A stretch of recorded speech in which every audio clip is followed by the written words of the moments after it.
okay? I don't know what's going on with this shit, okay? But I did not fuck with no old people, okay? That's not my gig. And if you want to, you up there, I'm telling you the truth, okay? You can get pissed off at me all you want. You can say this.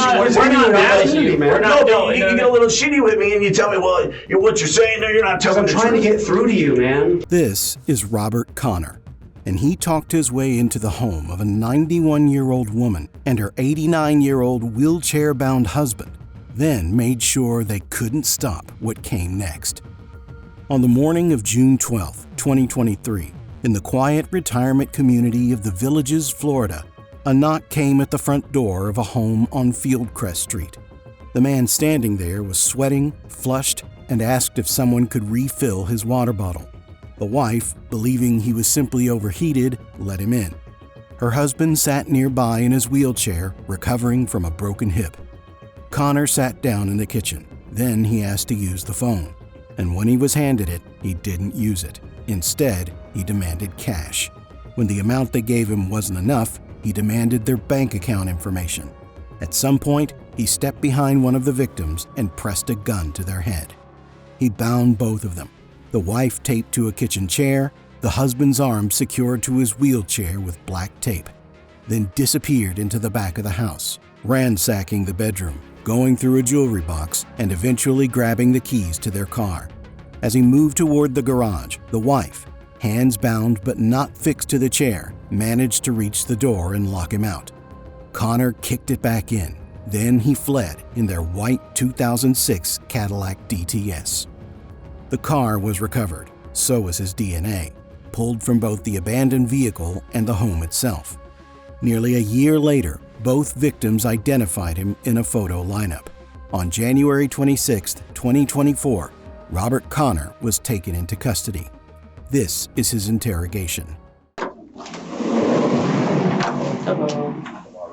Robert, I'm Joseph Miller. I'm the one that talked to you over in the car. I know if you're listening. Is there any way to get my hoodie or something to...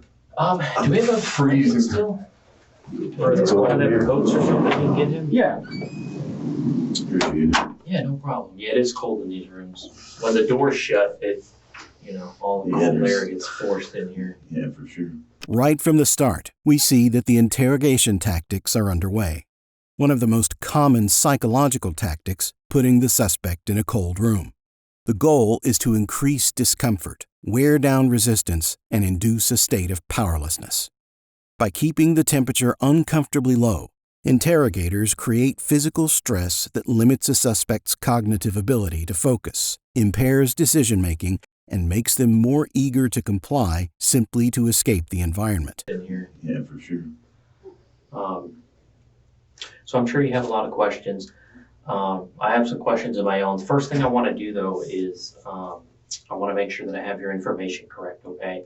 And that's my partner, John Lytle, Detective Lytle. He's just going to be in here talking with it. He's going to get you a blanket or something to help cover you up. Can you spell your first name for me? Robert. And your middle name? Leroy, Leroy. Okay. And your last name? Connor, and I'm the second. Okay. And what's your date of birth? December 26th, 1967. Okay. What's a good telephone number for you? 352-566-3558. 3558. Yeah. Thank you. Yes, sir. And your home address? I'm home. I live in my truck. Okay, you're homeless. I'm actually. I just got over some. That's why I'm wondering if this is Miss Jake's again, because I just went through a big rigmarole with this woman about some other stuff, and I just got cleared, and I'm just starting to get my shit back together. I just got a second job. I've been working my ass off, and I get this. Yes, sir. This is twice in 6 months. Here you go. The deputy's going to get your hoodie right now too, okay? Appreciate it. It is cold in here. Yeah, we're just telling you now, when the door's shut, when all this cold air gets forced in here, it gets cold. I don't know if it's that one, but it's this one here, man. I'm good now. At least I got something. Okay. Yeah, don't get your hoodie. Yeah, I do. So, I forget which name you just said. Dawn Jakes. Miss Jakes. So before I can talk to you, before we can go over anything, because you are here under arrest, you were brought here in handcuffs, I have to read you your rights, and then I can answer any questions. We can go over whatever you want, okay? Have you ever been read your rights before? Yes. Okay. So I'm going to read them to you. If you have any questions, let me know, okay? You have the right to remain silent. Anything you say can and will be used against you in a court of law. You have the right to talk to a lawyer and have him present with you while you're being questioned.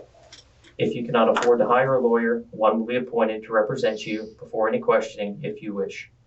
You can decide at any time to execute these rights and not answer any questions or make any statements. Do you understand each of these rights as I have explained them to you? Yes. Okay. And having these rights in mind, do you wish to talk to us now? I guess, because like you say, I don't even know what this is about, Okay. man. So, I mean... Yep. So hopefully we'll be able to give you some information, you can give us a little, and we can figure it all out, okay?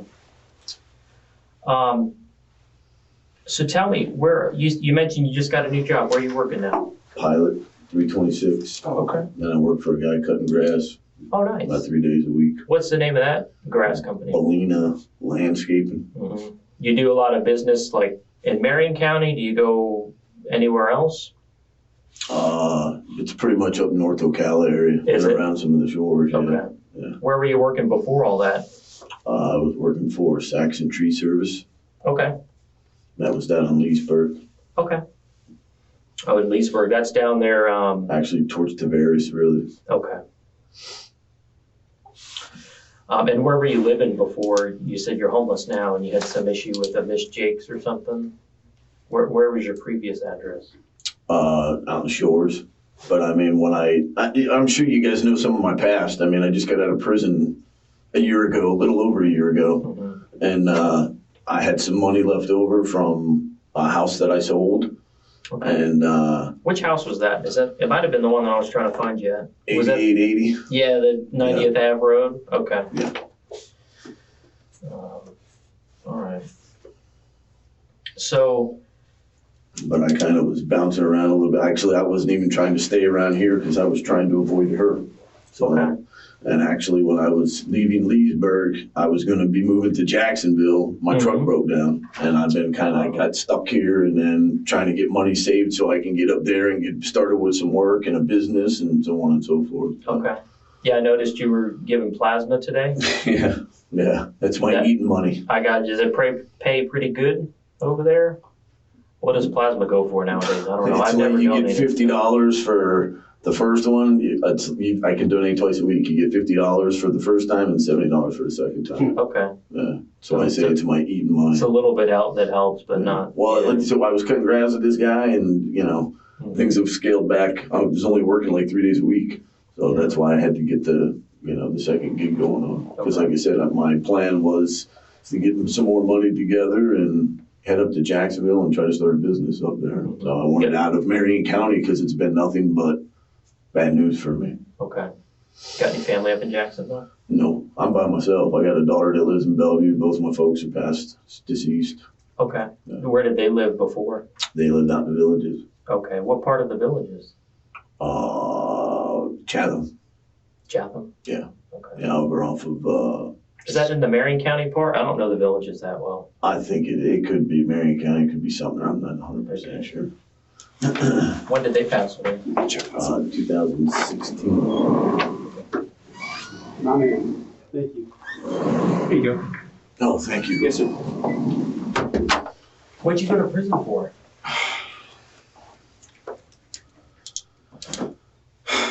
Well, when I first started, moved up here, I was working with a company.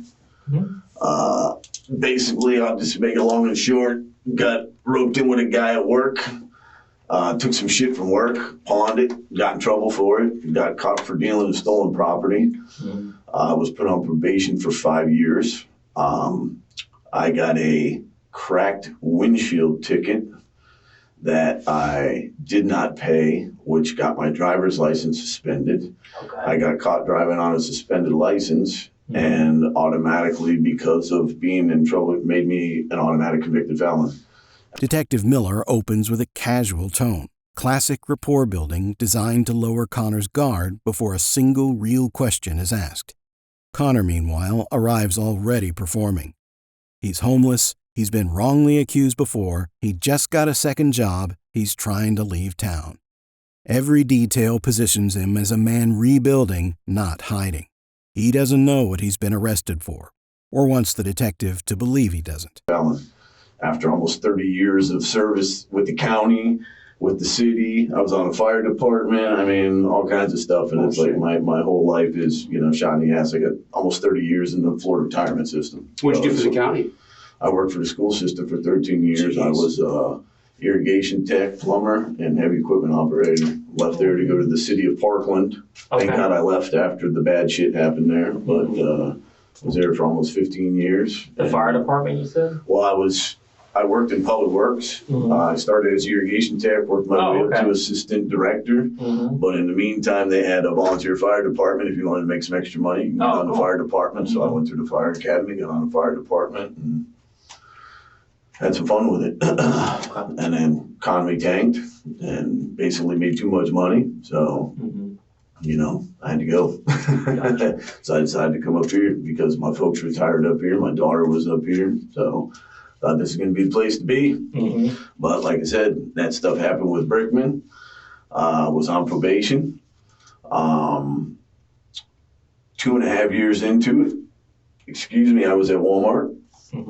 And actually, a week prior, went in, had an eye examination, purchased 2 pair of glasses, went back the following week to pick them up, and as I was exiting the store, got stopped and was basically asked to come in, ask some questions. They asked me about sunglasses, so on, and basically I got accused of stealing sunglasses, which I had my prescriptions and I had receipts for the stuff that, I bought them. That wasn't the big deal. The big deal, I was with my buddy and he's got 2 fucked up hips from a motorcycle accident. And I was helping him carry his shit out, and inside of his shit was 250 rounds of ammunition. Well, being a convicted felon, I've heard the thing of firearm, which I stayed away from, but I didn't know just having ammunition could get you hemmed up. Okay. So I got arrested again, violated my probation, and I got bailed out. Had a sister living with me that was on drugs, kicked her out, and she accused me of stealing money from her, which I did take money, but it wasn't stealing. She owed me. It's a long story behind it, but basically, I got fucking locked up again. And basically this time I was in during COVID, was in for a year in county, and basically, said, hey, I want to plead, I want to get this done, which I should have stayed and fought because, like I said, I had the receipts, one thing led to another. But anyways, I took the plea, got 2.5 years. While I was with this girl. We were somewhat dating for a little while. We split up, and she basically had said to me she would help me take care of my house, take care of my animals, so on and so forth while I was in.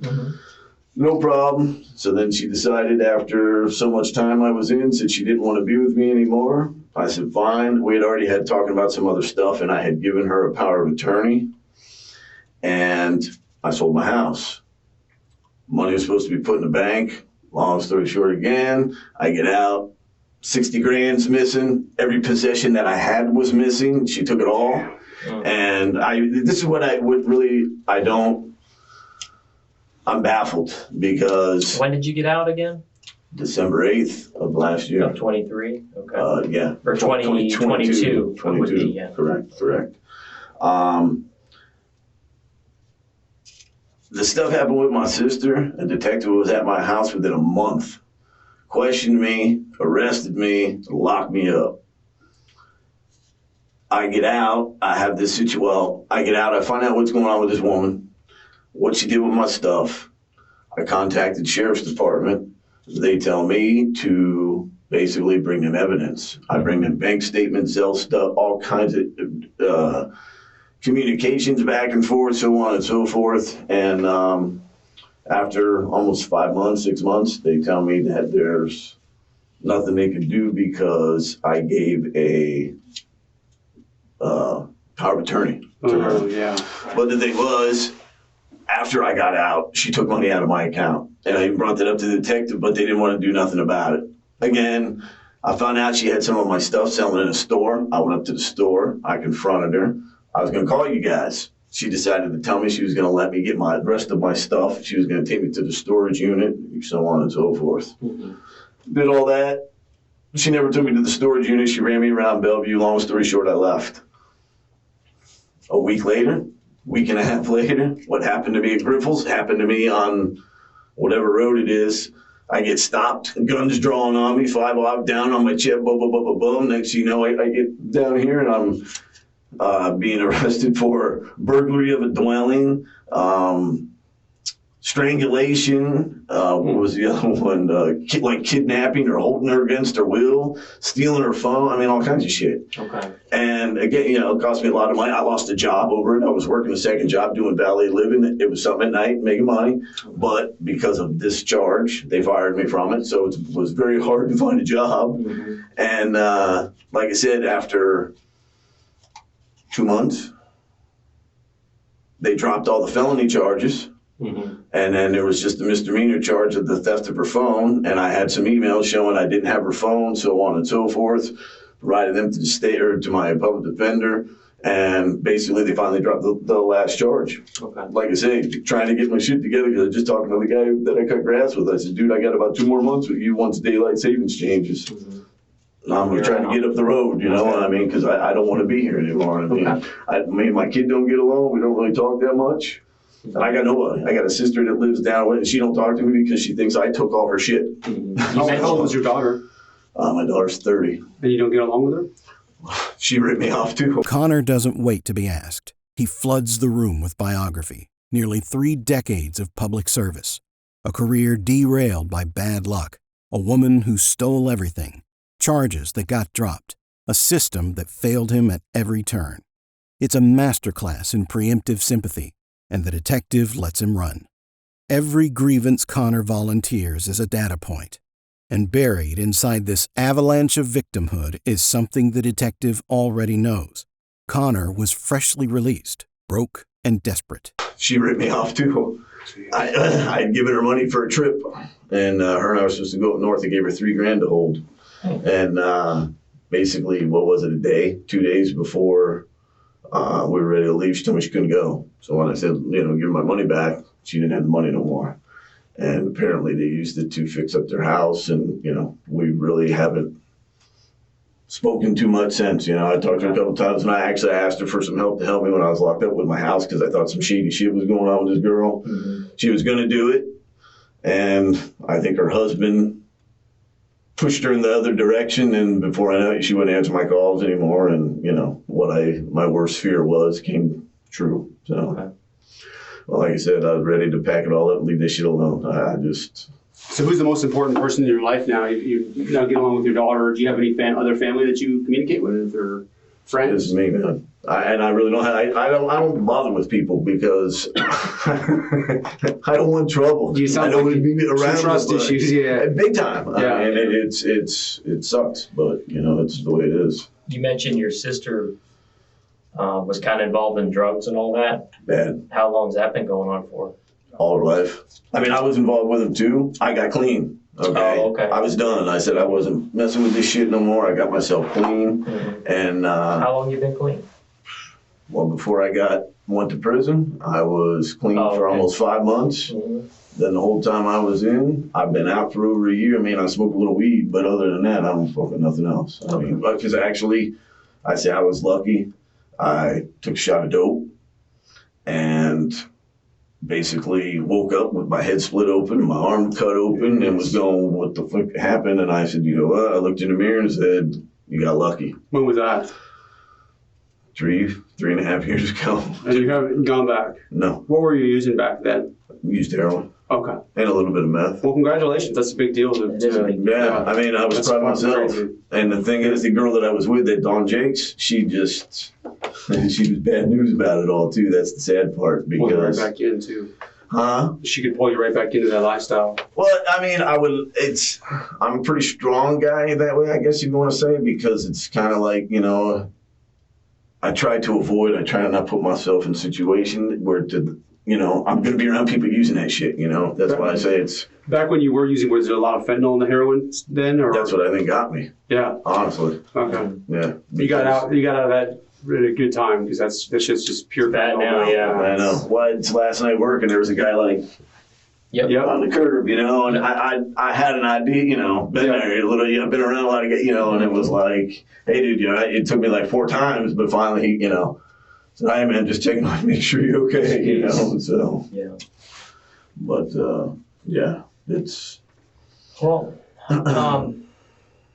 I'm here talking to you about an incident in June. Something happened mid-June on June 12th. I don't know if that rings a bell for you.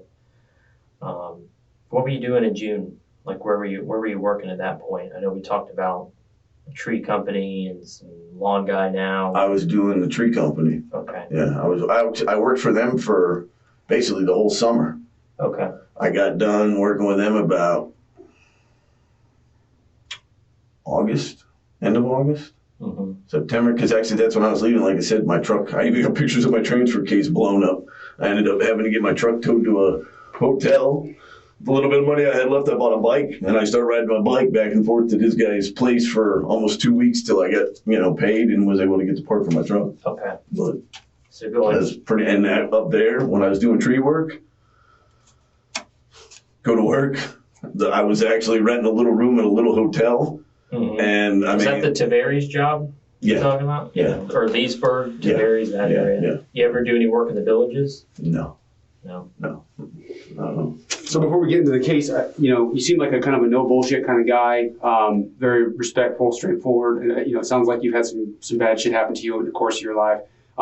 We're going to ask you some questions, and me and Joe, we work, major cases and stuff like that. And we just want to make it clear to you that some of the questions that we're going to ask you, we already know the answer to. I'm sure. And we just want to make sure that we're not going to disrespect you at all in this room. If you need anything, you just let us know. But we're not going to bullshit you. We're not going to disrespect you. All we ask is that you don't do the same to us. Just if we ask you a question, there's a reason we're asking you the question. We're just trying to figure out what happened and why it happened, and maybe get more clarity on the case from your perspective. Mm-hmm. Joe's the case agent. He's been working the investigation, and I'm just kind of helping him out. I just wanted to make that a little clearer. That's all. Mm-hmm. We're just looking for honesty. I'm going to be honest with you. I'm going to give you what I have without giving you too much, because I don't want you to just regurgitate what I tell you, if that makes sense. So it's important that you just be honest and open about everything. So I'm here about a case that I worked in June, and we got some DNA that linked you to the case, so I was trying to get your perspective as to what happened. Okay. Involving an older couple down in the villages, maybe some sort of argument or conversation. It seemed like it started out as just a conversation, between you and them, and it kind of led to some other things. So I was trying to get your interpretation or your version as to what happened. An argument with an older couple. You may have gone to them, asking them for help, and they went to help you or something, and maybe something happened. No, I didn't ask no older couple for any help. I mean, I don't. No, I don't fuck with people that way. I mean, that's why I say it's not my thing, dude. I keep to myself. I try to be self-sufficient, if that's what you want to call it. I mean, you see, I've been living in my truck for a while now. Unfortunately, it's not the most funnest thing in the world, but I don't. I think I asked you before, where were you living back in June? I think I told you. I was down in Leesburg. I was working for the tree company. Okay. Yeah. Yeah, you did. I'm sorry. Yeah. And you didn't have transportation at the time. You said you were riding your bike. No. I said I was riding my bike after I left the Leesburg gig and was getting ready to go to Jacksonville. That's when my transfer case blew up, and that was around, like I say, I want to say end of August, September. The Bellina guy, because I went right to work with him 2 days later. I mean, but like I said, I ended up getting my truck towed to the Country Inn Suites or whatever it is on 275. Mm-hmm. And that's where I was at. Like I said, I met this guy to get my bicycle, and basically rode my bike back and forth till I got my part. Like I said, that was August, September. Okay.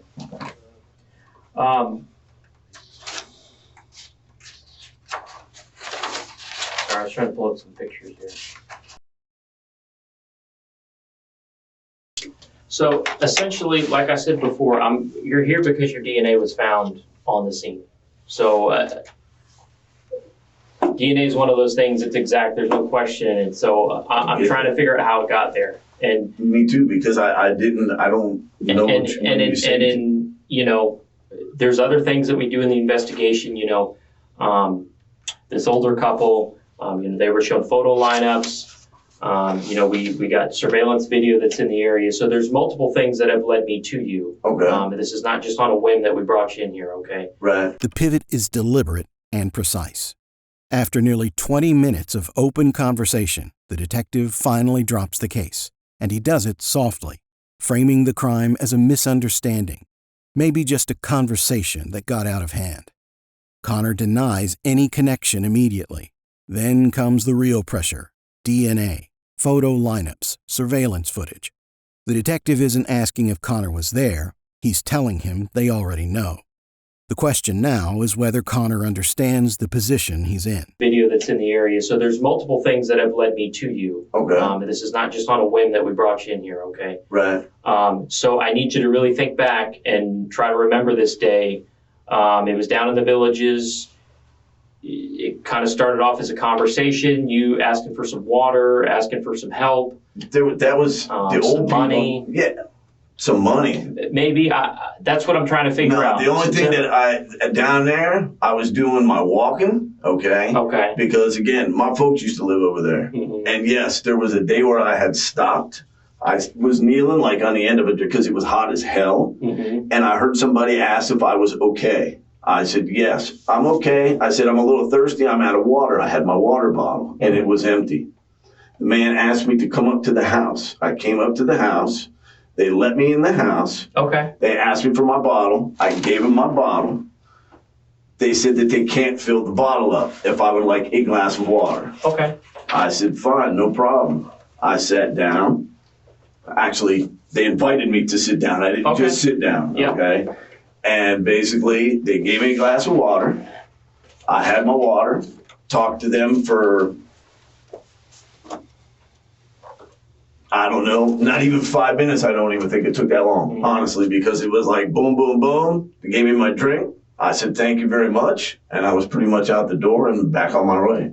Okay. There was no home invasion. I didn't bust into nobody's house. I didn't take any money or ask for any money or ask, it was, they basically offered to me. So, I mean, at the time, like I said, I needed a drink. So, yeah, I had water. Again, be honest with me. I'm being honest. And you seem like a really nice guy. You seem like a good guy, okay? I am a good guy. It sucks. I've had some pretty shitty luck going on. And this ain't helping anything at all. Were you using any drugs back then? Nope. At that time? No. Is that a time, maybe bad time in your life? Because here's the thing. Okay, wait, hang on.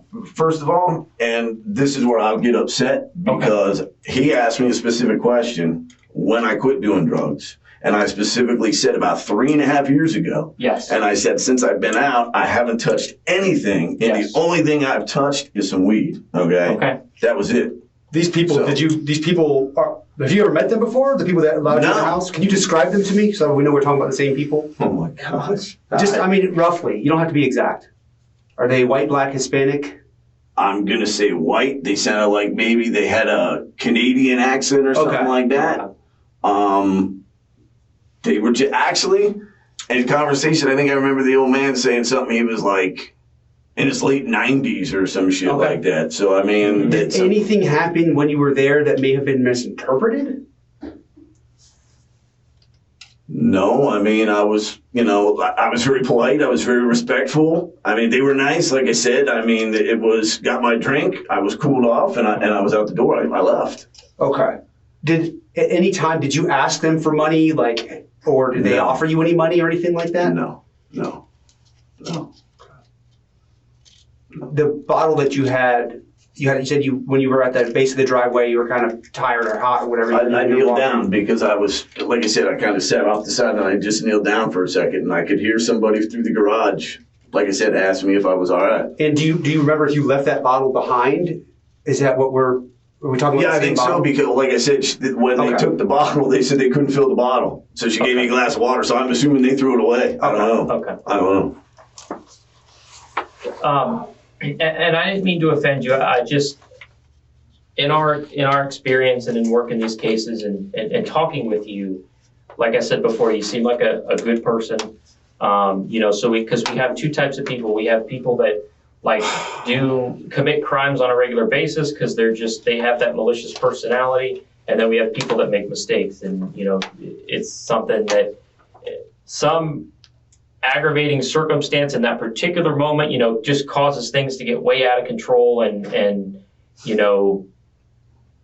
it's not something in your normal character that this person would do that, and so those are the two types of people we deal with. And I guess the reason I'm asking is because from talking with you, it seems like that's the person more that I'm talking to, rather than someone who's going out and targeting old people No, in the for villages God's or anything sake, like that. no, man. Okay. No, listen, it's like I even told because this girl even filed a restraining order on me and basically lied, said that I was driving past her house in a car that I didn't even own anymore, okay, which was crazy, but I made the statement to the judge then, I'm not a violent guy, not in any way, shape, or form. I said, if you look back on my past, I got in trouble back when I was 18, 19, 20, or whatever it was for fighting. I ain't never laid hands on nobody since, okay?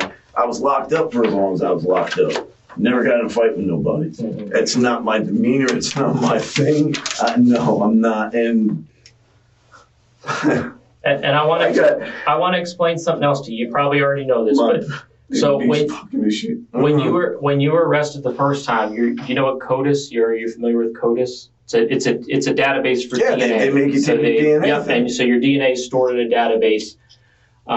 So when we have these cases, we take DNA samples or suspected DNA samples from different areas. In this case, we took DNA from various aspects of the home and different things. And so obviously with your DNA being in CODIS, it comes back as a match.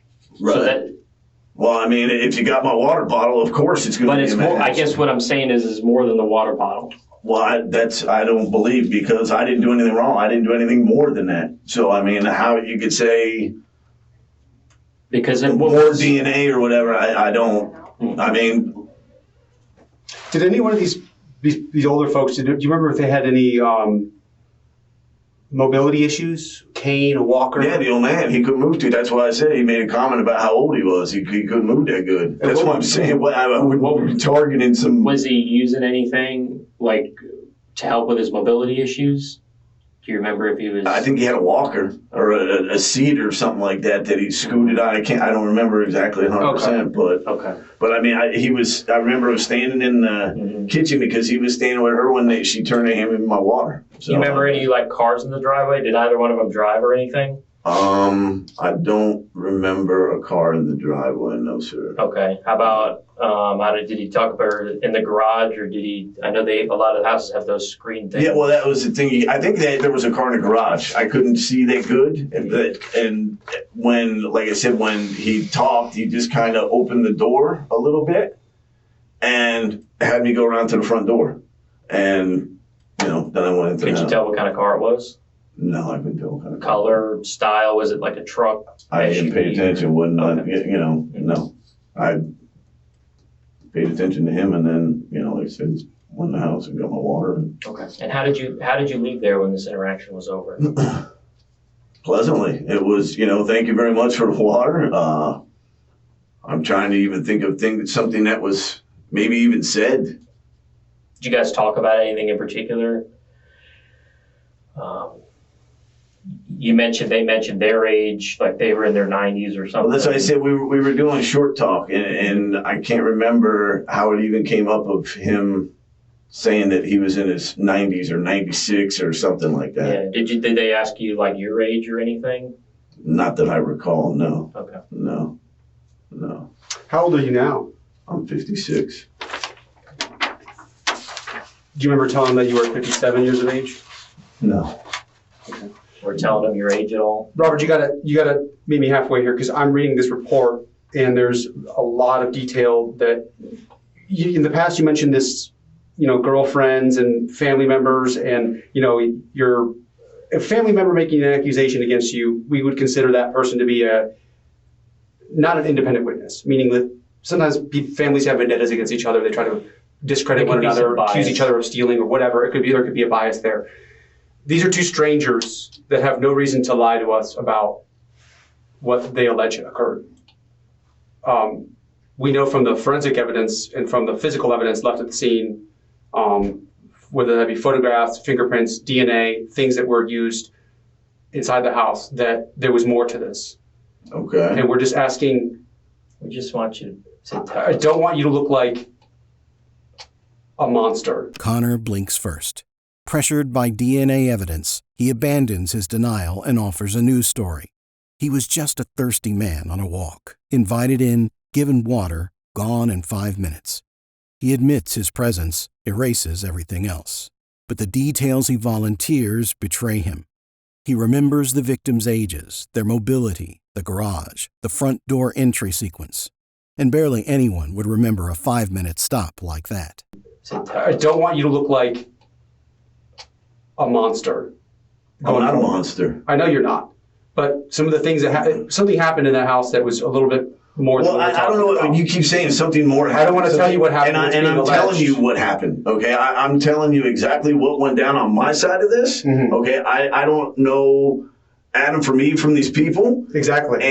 Which is my issue that I have. Well, and that's an issue I've got too, because, I mean, why would they lie about it? I don't know why they would lie about it. Maybe, I don't even know. I don't even have an explanation. I don't know what to say. I mean, all I know is the simple thing that I did. and this never fails, man. This never fails.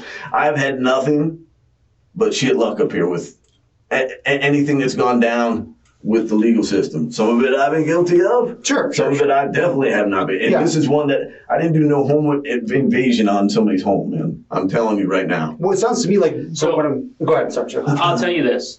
The part about you being invited into the home, them getting you some water, that I can say that I believe you. There's some other things that happen after that that I know, okay, I know this via a few ways, okay? I saw with my own eyes their door to be completely kicked in and broken. There's surveillance cameras going in and out of the villages when you enter and exit, okay? Their car that was recovered, not in their garage. Like I told you before, we took DNA from various aspects of the home. We took DNA from the car. We took DNA from the water bottle. We took DNA from the cup that you drank from. We took DNA from the chair that you sat in, okay? So I can corroborate certain things, but I can also tell you that you're not telling me everything. And I want to know you to stop. I was there. These people have no reason to lie to me. I was there too, okay? And I don't know, you're talking about a car. You're talking about things that I had no involvement with whatsoever. Where you're coming up with all this stuff, you could say you found DNA in it. I don't buy that because I wasn't in nobody's car. It's not to be. When I got done kicking in a door. You're going to buy it when you read this in the reports later. Okay. I'll give you an opportunity to maybe explain this and offer some kind of an apology for what happened to these people because they don't know you. Well, an apology. They're terrified. They're 90-something years old. I They're get that. I totally understand that, dude. And you know what? For you to tell me and actually sit here and say that I did this to these people is ludicrous. I did not. So how'd their door get kicked in? Well, when somebody asked me to come in the house, they closed the door. And when I left, I closed the door. How it got kicked in, I don't freaking know. I didn't kick your... What? Why would I kick in a door when I was just inside somebody's house? I mean, you guys are. I know the answer to that, but again, I don't want to feed you everything I know because I don't want you to just regurgitate everything to me. I'm telling you, I didn't kick in their door. I didn't take no car. I didn't leave DNA in a car. You're asking me to tell you what went down, and I'm telling you what went down on my side. I did not do anything wrong or bad to these people, man. Nothing. I disagree, and the evidence disagrees. So I want to give you the opportunity to offer these people some peace of mind, some apology, because it's been, over 6 months now, and they've been terrified, and thinking that someone's out there targeting them, when in reality, from talking with you, I think this was just an opportunistic mistake. It just things were happening, and it got out of hand really quick. Got out of hand. Well, I think it would give them closure, peace of mind, that they could, enjoy the last few years of their lives that they have left, and just be able to know that they weren't maliciously, attacked or anything. It was just a, hey, I'm sorry, I made a mistake. So you want me to admit to something I didn't do? No, I don't want you to do that. I want you to admit to the truth of what happened, and what I'm saying is, be honest. And I have been. You've asked me everything, and I've pretty much told you everything. Okay, I don't know how much more honest you want me to be. I didn't do anything bad to these people, not a thing. So they just made this up. They're framing you. What I don't know what the deal was, but I mean, you said you left on good terms. It was just small talk. Exactly. There's no reason that they would. They've never met you before. No. You've never met them. There's no reason that they would. You just came to their house and they're like, let's just make something up and frame this poor innocent man that just walked into our house. It doesn't make any sense to me. And this is your opportunity to make some good come out of this. Because like Joe said, these people are terrified. They probably are losing sleep at night. They can't function thinking that you're going to come back there and do something bad to them. And this is your opportunity to do something good. Can I ask you a question? How many other home invasions have been around the villages? Well, we have part of the villages here in Marion County. And has my DNA been brought up in any of that stuff? It's going off to a lot of. Normally that's like something that you hear happens all the time. Is this something? Have you done this multiple times? Is it? What have I done multiple times? I don't know. Go ask people. Your question was no. Wait a minute. You see, there you go. You're putting words into my mouth that I did not say. I did not ask them for water. They asked me if I was okay. I said I'm hot. I'm out of water. Mm-hmm. They asked if I would like to get some water. They could refill my thing for me or get me some water, whatever. Like I said, I'm walking. Has that through the happened door. where anyone else invited you in the home? No, because normally I've got a water, or I don't. You know what I'm saying? It's no. Robert, to answer your question, you asked if we have other home invasions in the villages. At this point, I don't really know. We have to share our information with other counties, other jurisdictions, and find out if there are more. And the chances are very strong that, knowing what we know about this case, your DNA is going to be compared against other scenes. Absolutely. This is just ludicrous. Even if you go through again my past, and I know this sounds crazy with what I just went to prison for. This ain't I've worked my ass off all my life, man. I don't steal from people. Okay, it's not my gig. Okay, and again, I don't hurt people. 19, 20 years old is the last time I had any kind of a charge on me for any kind of physicality, because I just, like I said, I had a good career. Yada, yada, yada. I stayed at it. I don't do that kind of shit. Did they get upset with you at all and maybe get physical, like trying to force you out of the house at any point? Why would they do that? I don't know. I'm just trying. I'm trying to make sense of it all. So I That's understand. why I asked if there was anything that was misinterpreted, like maybe they pissed them off and then they asked you to leave or something like that, because that would make more sense than just that they just randomly accused you. First of all, I was brought up, I feel, with good morals and good discipline, I guess, if you want to say. And the one that's why I kind of sat here then. My grandma Connor would be freaking out right now, because it just, not my thing, man. But even if you were raised with good morals, I mean, I know cops that do stupid shit and make mistakes, right? And I've done my stupid shit, and it's been petty stuff. This is fucking something major that you're talking about, and I don't go knocking off old folks. It's not my thing, man. It's not my deal, okay? So I'm sorry if you want me to give you more information on something like, I ain't got it, because that's not my thing. I did not do anything bad to these people, okay? I'm telling both of you now, I'm telling the truth. You may have found my DNA here, you may have found my DNA there. I did not do anything wrong to these people. I know what I did, where I was at, where I sat, and I left, okay? And I basically went from door, I guess you want to say, through the, I think it was a living room or something, to the kitchen, sat in a chair. Actually, I think I even, because I got up to hand the man my glass, if I'm correct, or I got up and I set it on the counter just as I was getting ready to leave. And that was pretty much, I was out the door, I left, and I was gone. I went to my truck. I mean, you know, that's... Just so we're clear, I'm being respectful to you, but I don't believe a damn word you're saying. And anyone watching this video is not going to believe a word that you're saying. That's normally that's how it is. You put yourself at the scene because you know we have your DNA there. No, I put everything else that happened because you asked me about everything else that happened. Shit went sideways. I agree. What went sideways? I agree that what happened is not characteristic of the man sitting in front of us. You made a mistake. Some shit went bad in the house, and nothing went bad in the house. It's something that you can't take back, and it's probably very embarrassing to you that what happened. And I understand that, but we're not going to judge you in this room. We want to know what happened and why, and so we can offer some kind of an explanation so that we can mitigate how bad this looks for you. I'm going to tell you something, and I've been saying it all along. I know how bad it looks. It does. And I know how bad the 5-6 charges looked against me months ago, okay? Mm-hmm. I don't know what's going on with this shit, okay? But I did not fuck with no old people, okay? That's not my gig. And if you want to, you up there, I'm telling you the truth, okay? You can get pissed off at me all you want. You can say, we're not mad at you, man. You can get a little shitty with me and you tell me, well, what you're saying there, you're not telling the truth. I'm trying to get through to you, man. Why would they make this up? Why would...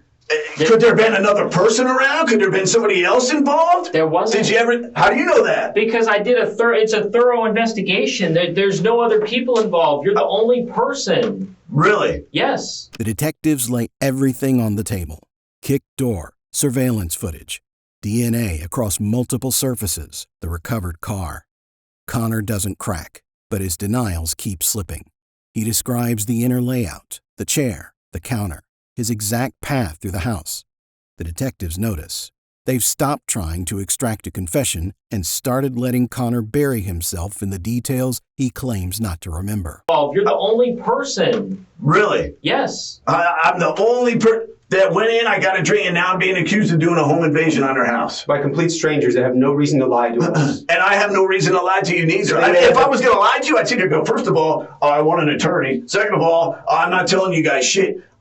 You guys asked me stuff. At first, I didn't know. Then you guys thought, oh, yeah, you know what? Yeah, I remember. Yeah, the old people offered me. And I told you what went down, and I left. And you're trying to tell me. And maybe, I know it's been a while, so again, if maybe you're remembering more things now as we talk about it, if there's more that you want to add, now is the time to add it. So, because again, the evidence doesn't support the version that you're telling us.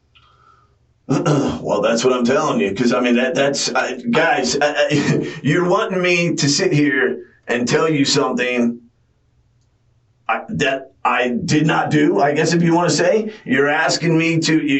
Did something go sideways? No, nothing went sideways. I don't know what you're talking about. A drink of water goes sideways. I get a drink of water, and now I'm being accused of doing a home invasion on somebody's house. I mean, I've had a lot of drinks of water, and I've never been accused of doing this, man. You're a cop. I'm a criminal. You know what? When I went to you guys, like I said, about the shit that came out of my shit getting ripped off and everything, I got nothing. Well, I'm sorry that they disrespected you. Nothing from you guys. Nothing from you guys.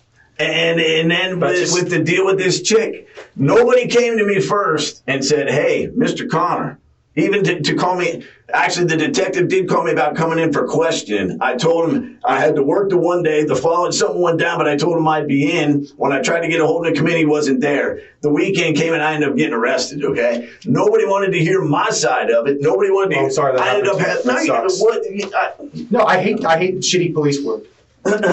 So do I. And I paid for it two times now. And now I'm going to get roped into something that I did not do. And I know you want to say, well, why would these old people say this or why would these old people say that?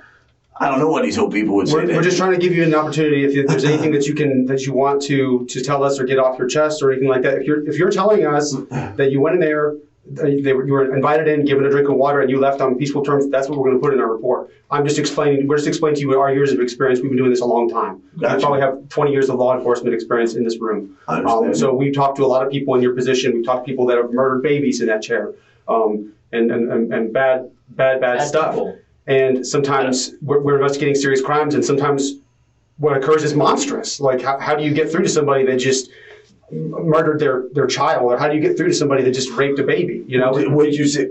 Fucked with two old people. I mean, it's pretty monstrous, right? That is pretty monstrous. It's pretty shitty, dude. I mean, it's nasty. And again, it's. But even if someone, there's explanations for why this occurs. I mean, I don't think that if we had 15 of these robberies and you were the suspect in every single one, I would sit here and say, this guy's a monster. He needs to be locked up and thrown away for the rest of his life. He has no remorse. He's a shitty person, and I would give my opinion about all that. But in this particular instance, we have, in our jurisdiction at least, we have this one crime that occurred that Joe's done a thorough investigation. We know of. Yep, it's just this one incident, fluke thing, but it left them terrified, you know? So we're trying to get some closure so that they can feel safe in their home again. Well, they can feel safe. I mean, I didn't do nothing to it. I'm locked up now, so they're definitely going to feel safe. So, I mean, I guess there's. So, what's your theory help me understand? What's your theory about why you're being accused? Can you clue me in on that? Or maybe there's something that I'm missing. I have no idea. I honestly don't know. I mean, I don't know these people. I really, like I said. You can't get a read on people in 2 minutes, 5 minutes, whatever it was. Was there anything they said or did that made you uncomfortable? That made you? No, they were awesome people. They were nice. I mean, there was nothing that made me feel uncomfortable about them. I mean, they were nice people. Have you ever been diagnosed with anything, mental health wise? No, sir. No. Okay. So they were nice people. You guys left on good terms. Your DNA's at the scene. You acknowledge that you were there. And you have no theories as to why you're being accused of a robbery. Well, that's the other thing. It's like, I'm accused of a robbery, and it's like, I don't even know the proper thing to say or the right way to say it. I'm being accused of something, and the only thing I walked away with was my thirst quenched, and I thought I met two nice people. That was it. I mean, you know, I can't sit here and beat a dead horse. I don't know why they saying it's me. That's why I asked if there was other robberies in there. I mean, you know, it just. I don't know, guys. Well, the DNA that Joe was talking about was sent off, and if it matched, if there was like more than one contributor, sometimes there's a mixture of DNA. We would have other possible hits to other people. But like Joe was saying, he just came back with your DNA because your DNA was in the system. I get it. I'm sorry, Joe. I didn't mean to cut you off. Steamroll you. No, you're good. That's where we're at. I'm looking for you. Because am I right by saying you're saying you left on foot? Is that kind of what you started to kind of talk about it, but I want to I believe I said from the beginning I was walking. Yes. And I believe I said I stopped, kind of knelt down because I was hot. But when you left that house, when you were done, bye-bye, shut the door, as you said, you left on foot? Yeah. Okay. Yeah. Because here's the thing, like I said, there's physical evidence at the gates going into the neighborhood There's the surveillance video, Mhm. okay? Shows you walking in on foot, shows you leaving in their car.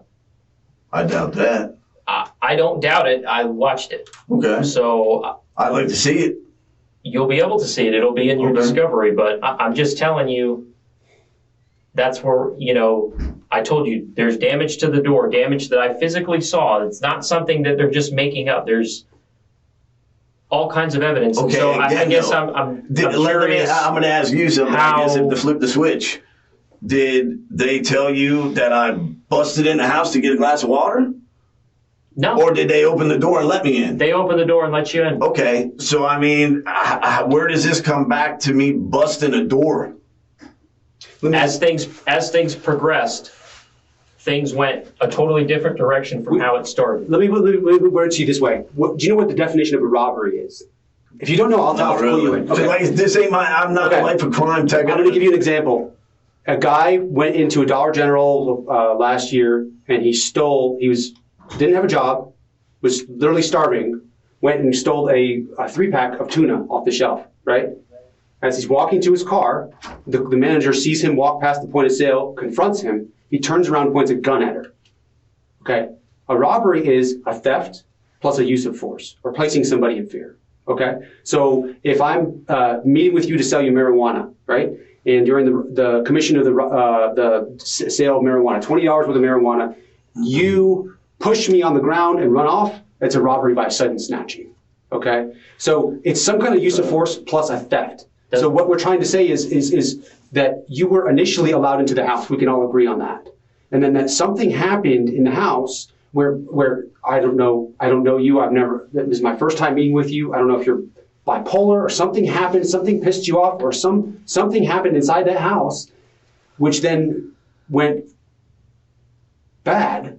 I'm not bipolar. At least I've never been diagnosed with it.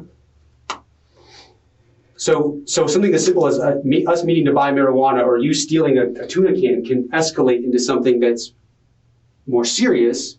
But we want to make sure that we're not just hanging you out to dry and charging with you the most serious crime in the land. If it was just a misunderstanding, or they offered you something and then you left, and then they misinterpreted something, or something happened, and that's kind of where we're at. And we don't want you to acknowledge everything and then leave this space out, because this is really your opportunity to tell the story about what happened from your perspective, and that's where we're at.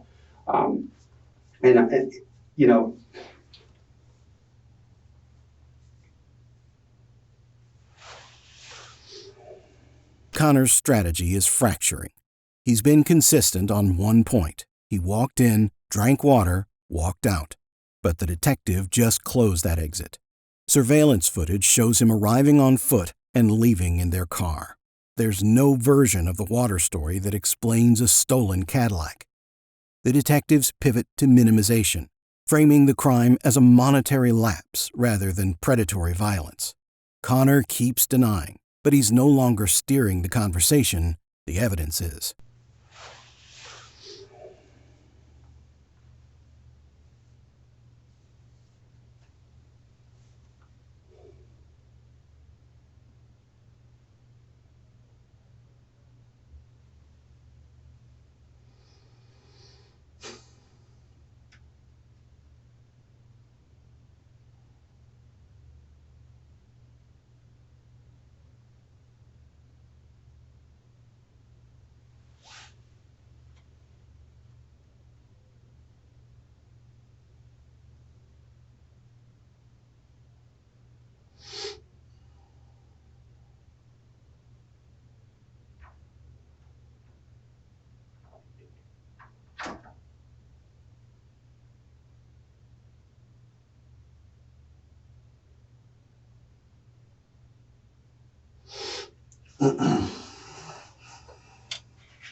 You're just gonna stare at me? You look like you were contemplating. I was giving you time to. Contemplating? You look Is like that you. what I look like? Well, you look like you were in thought. Listen, You look like you were in thought. I am in thought. I'm in a lot of thought because this is all just, again, kind of messed up my book. And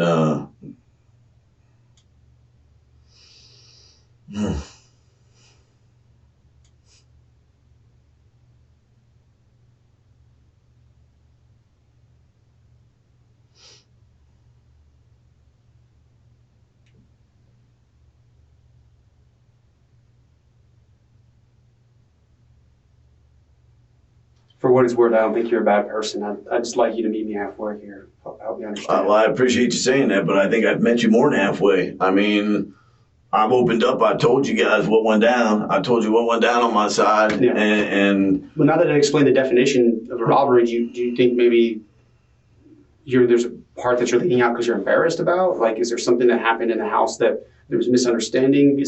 Sometimes people say things or do things that other person interprets a certain way. We want to make sure that you're not leaving a part out. I've told you I'm not leaving it out. Okay. And I mean, what sucks even more is because it doesn't matter what I say here today.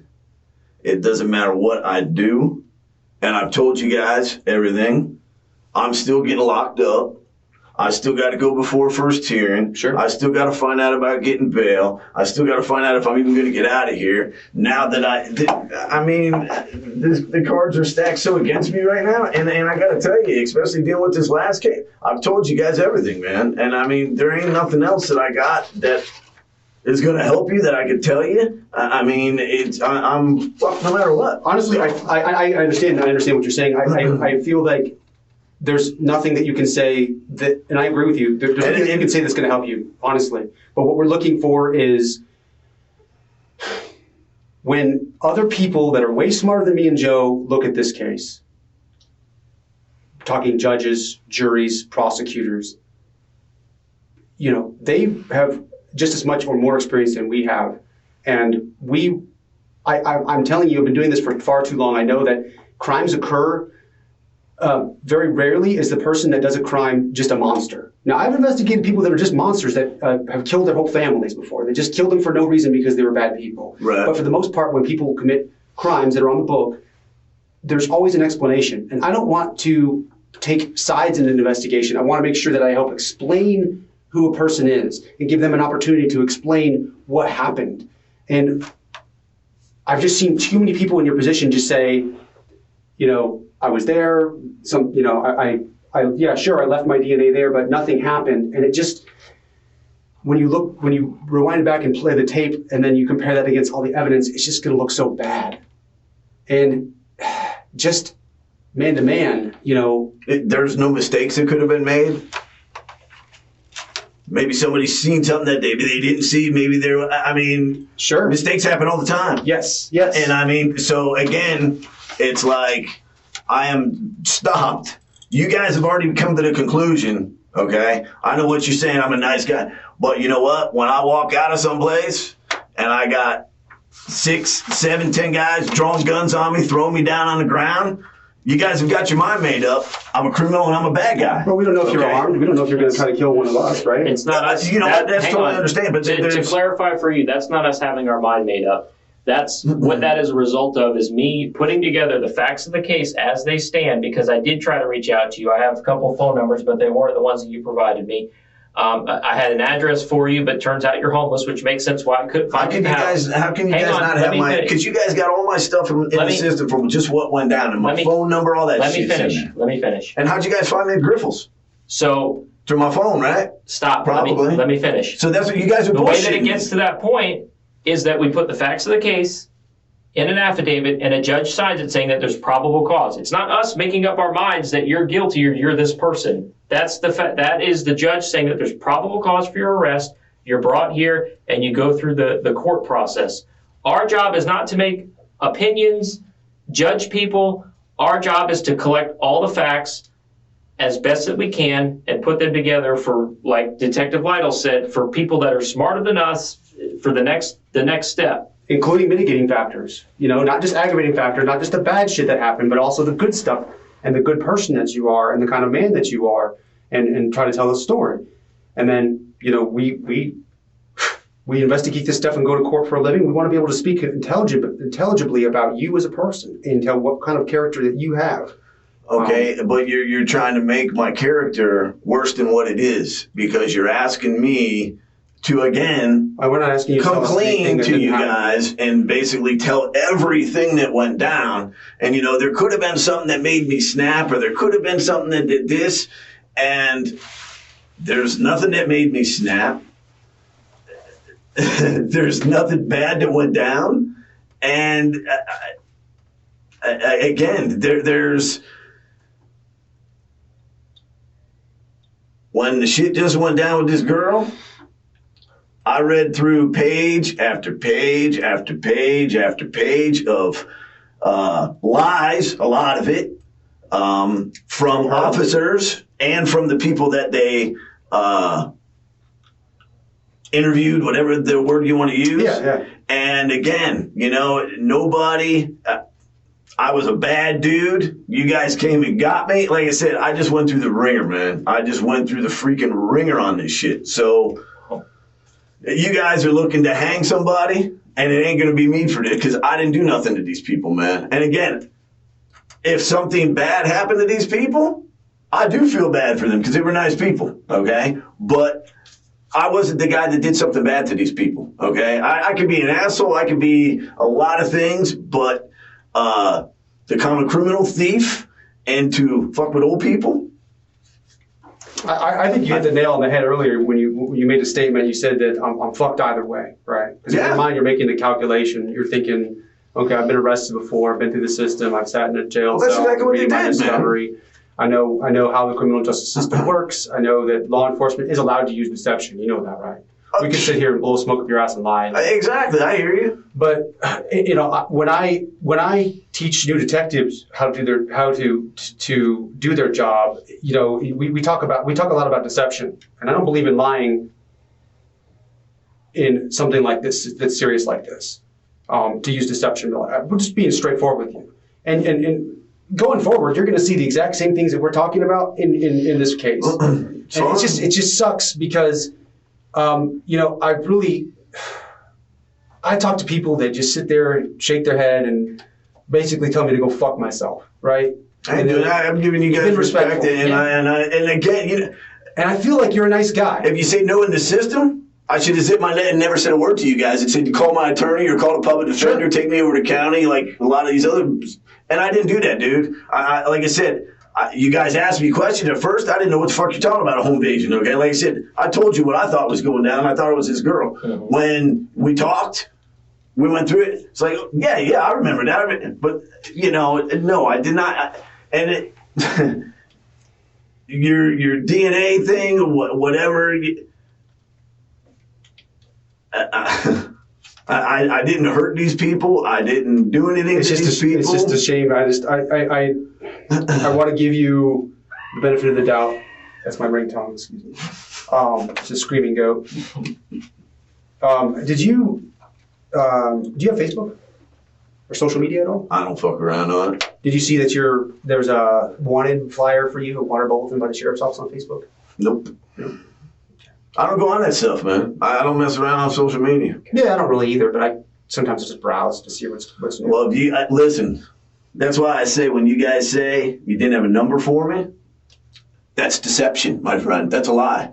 Because when the detective there, if you guys pulled my record up, you seen what went down 6 months ago, I'm sure maybe you've talked to detectives over there and stuff. Yeah. They had my phone number, okay? So for you guys to say you had no way to contact me, I disbelieve that. That's number one. Number two, like I say, how you guys found me at Griffles, I mean, it's, again, probably by my cell phone. You did whatever with my, the tracking or whatever the freak you want to call it, okay? I think what Joe was trying to tell you is that you had made a comment about how we had our minds made up, and what Joe was trying to tell you is that he had called the phone numbers in old reports looking to speak with you directly, had gone to your house. Well, the last number that they were able to get a hold of me. They had it through the court system. I mean, just so you know, we're not bullshitting you. I mean, I don't know why we'd lie about something. Yeah. But we have like a list of numbers that our computer system When we splits run out. people, it gives possible numbers. Obviously, the lower it is, the less likely it is your number, but, Well, the detective over there was able to get a hold of me. well, and he might have got that number from How'd that you guys know I was at woman you were Griffiths? talking about. It wasn't by your cell phone. Really? It was not. So I assure you that. I'm not lying to you when I'm saying that I didn't have your cell phone number. Yeah, and that one's not in here. So I don't want you to think that I really am. I'm a lot like him. I don't lie. We can lie in interviews, but especially a case like this when there's the evidence kind of is just there. I just try to lay it out for you and give you an opportunity to explain yourself. So that's where I'm at. If you want to leave it as it is with your statement that you provided, I will document it as such. But that's all I got for you. That's all I got for you guys. I mean, I don't, again, if you guys want me to admit to something that I No, didn't sir. do to these people, No, I'm absolutely not. not. No? Absolutely not. We don't want you to tell us anything that didn't happen. We got some paperwork that we need to complete. We got to check on the judge on that. Yeah. If you could just sit tight for us. Where am I going? I know, but just being respectful. If you could just sit tight for us, we have some paperwork that we're gonna show you as well. This sucks so bad, man. Is it, well, if you can they give me my glasses? Because I can't read shit without my glasses. They got my glasses. We got you. In that clear plastic case. Give us a few minutes to get that paperwork in order, and we'll just do everything through. Tell the truth. No. Connor has run out of room. An hour in, the detectives have laid down every card, surveillance footage, DNA across multiple surfaces, a kicked-in door, a recovered car. And Connor has answered each one with the same diminishing story. He knows he's not walking out. His final calculation isn't about convincing them, it's about what he refuses to hand over. He never confesses. The detectives wrap the paperwork. The room goes quiet. Robert Connor never admitted to a thing. Following this interrogation, he was booked into Marion County Jail on charges of armed robbery, false imprisonment, and grand theft of a motor vehicle. He remained in custody without bond as the case moved toward trial. In September 2025, after a 2-day jury trial before Judge Timothy McCourt, Connor was found guilty on all counts: robbery with a weapon, 2 counts of false imprisonment while armed, and grand theft of a motor vehicle. The victims, now in their 90s, had identified him in a photo lineup. His DNA was recovered from the home, the chair he sat in, the cup he drank from, and the car he stole. 2 months later, in November 2025, Connor was sentenced to life in prison for the armed robbery charge, with concurrent sentences of 30 years for each count of false imprisonment and 10 years for the vehicle theft. The man who spent an hour insisting he was just a thirsty stranger on a walk will spend the rest of his life behind bars. The couple who let him in to offer him water had asked for nothing in return. Robert Connor made sure they paid for that kindness anyway.